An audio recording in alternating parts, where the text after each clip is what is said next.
Hey, it's Deliciously Locked. We're back at you. Peace, fam. This video today, it's gonna be a part two to our electrical unit video that we posted. We went to the, I guess it was a camper place, it was an RV camper place. They install units. They just hook up your RV or your camper, and got an estimate from them.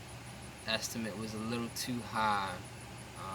So we're looking at some other alternatives for power sources at the moment until we can save up a little bit more money to get the our electrical unit going.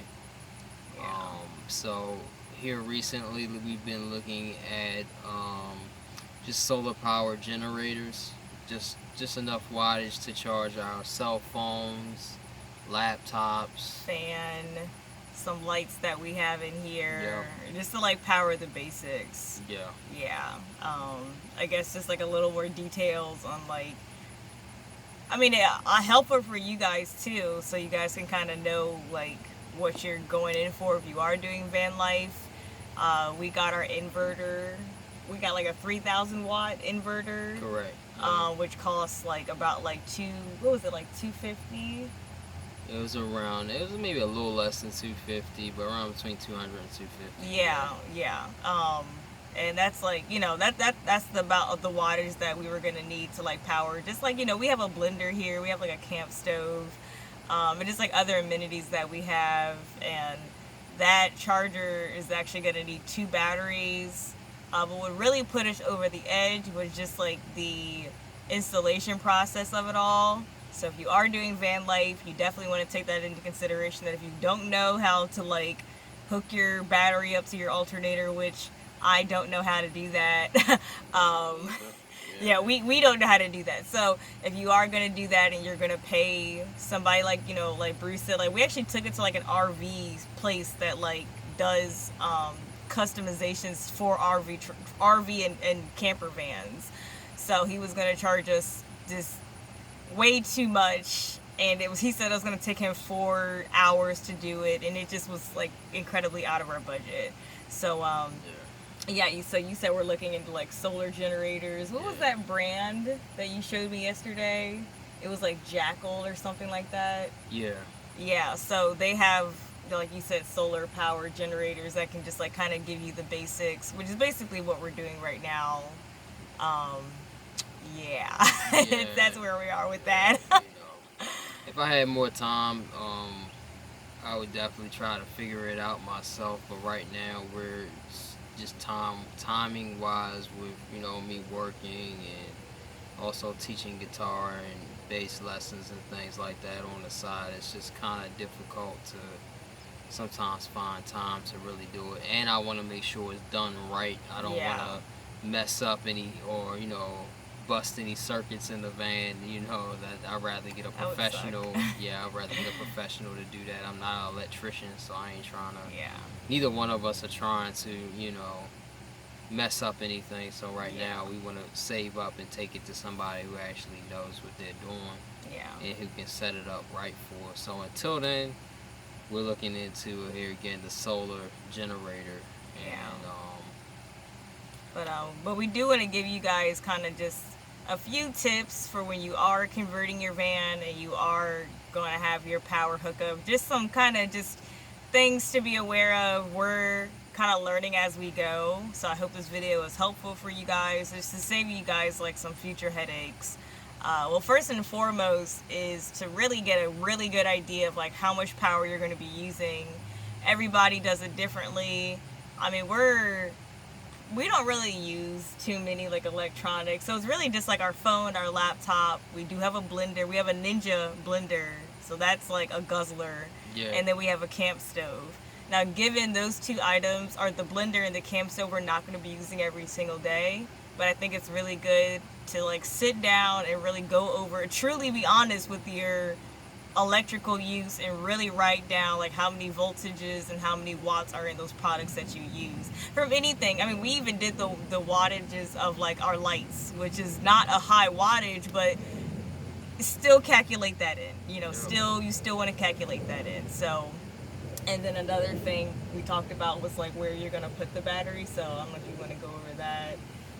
Yeah, I mean, if I was to do things kind of over again and redo things, we probably would have started out like have a designated place to put Yeah. the batteries at, because depending on what type of battery you use, you need ventilation, particularly with the lead acid batteries, which are more common to find. A lot of times you need ventilation for those batteries. With your AGM and lithium batteries, you do not need the ventilation going outside the van, but those tend to be a little bit more pricier. Yeah. Yeah, definitely make sure you have a designated place for your batteries and just your whole electrical unit, before building things and getting your camp build Yeah. done. So I mean, we talked about putting it up front between like the passenger seat and the driver's seat, which is probably where it's going to end up going. yeah, But yeah, that's just a tip. I mean, like you said, it's if it is okay for your build, it's almost somewhat better to put your battery and your electric unit in first and then build around that instead of like the other way around. Yeah. But I mean, we're making it work. Like, Yeah, I mean, definitely. we have areas that we can put the battery, but we're kind of just limited to those areas because everything's already kind of nailed in and stuff.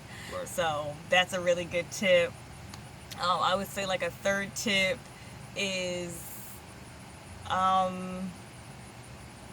what's the third tip? Do you even have? So yeah, we did the being honest with your battery usage.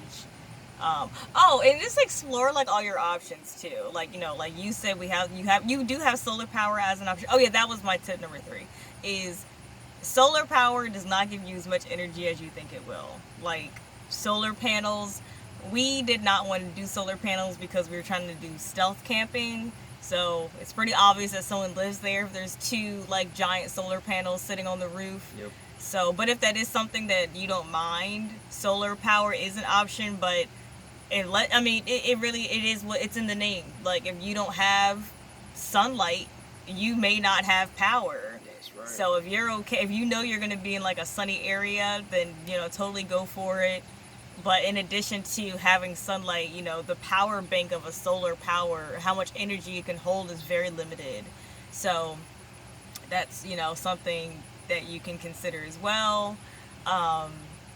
I mean, a part of what I'm doing is trying to look for like solar powered amenities. So I'm trying to look for we are trying to look for like a solar powered fan, like any way to like divert power away from the battery and just get it from a natural reusable source is what we're trying to do. So they have solar powered fans out there. They have solar powered camp stoves. They have even like solar powered phone chargers that you can use, or even battery dependent phone chargers that you can use. So there's just like different ways that you can get around having to be 100% dependent on your inverter and your battery. So I mean, it's going to take some time, but I think it's really worth it, to really look at that. And I also just plan on just using coffee shops. Like, a good 2 hours at a coffee shop working on your laptop is enough to like charge my laptop and charge my phone. So, little ways like that you can kind of get around being so dependent on your battery and your inverter. So, but yeah, that's kind of where we are with that. So, anything else you want to add? That's pretty much about it. For this video, yeah. Okay. Yeah, well, definitely, we want to send you guys or give you guys a part 3 when we do get our temporary power source. We'll kind of show you guys what we got, how much power it gives us. We'll give you guys like the brand and see if we can kind of like help you guys out with doing some of the research for you. But yeah, just stay tuned. It's gonna be a process. As I posted in my first video, I was like, this is probably gonna be one of our biggest obstacles, but I mean, we're gonna overcome. So we always do. Yeah. Well, so stay tuned. Subscribe also as well, and yeah, we'll come at you with a new video soon. Right. All right. Awesome. Peace.